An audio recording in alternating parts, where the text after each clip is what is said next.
Pakistan bar council, Punjab bar council, Lahore high court bar, Lahore bar اور Lahore tax bar association کے اعزاز میں Muhammad Asif Rana advocate high court کی جانب سے شاندار اور لذیذ ناشتے کا اہتمام جوہر ٹاؤن کے کپل مارکی میں کیا گیا۔ چودھری قمر الزمان، زاہد پرویز،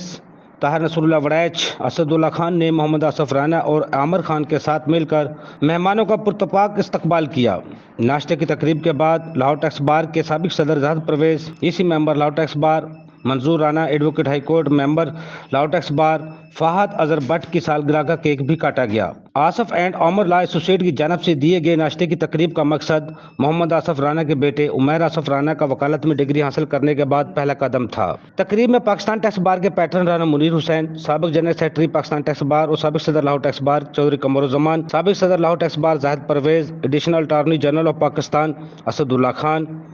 سابق vice chairman Punjab bar council Chaudhry Shah Nawaz Ismail Gujjar, member Pakistan bar council اور سابق صدر Lahore high court bar Tahir Nasrullah Warraich, member Punjab bar council Hafiz Abdul Naeem, assistant attorney general of Pakistan Muhammad Anwar Ismail mu, Pakistan tax بار لاہور کے سینئر نائب صدور زاہد عتیق چودھری، فاروق مجید، نائب صدر عاشق علی رانا، طاہر بشیر مغل، جوائنٹ سیکرٹری سید عرفان حیدر شاہ،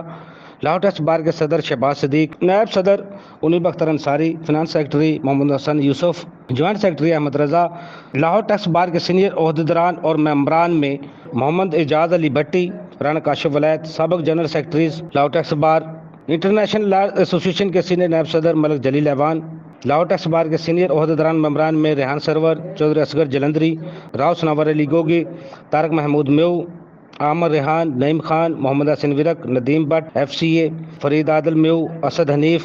Chaudhry Muhammad Hanif Salimi, Fida Hassan Malik, Malik Waseem, Lahore high court bar کے سابق نائب صدر میاں جہانگیر، فاروق علی باجوہ، سعید احمد سابق انکم ٹیکس افیسر سمیت سیاسی و سماجی شخصیات نے شرکت کی۔ اراکین اور ممبران اور عہدیداران نے محمد آصف رانا کو بیٹے عمیر آصف رانا کی وکالت مکمل کرنے پر مبارکباد دی اور نیک تمناؤں کا اظہار کیا۔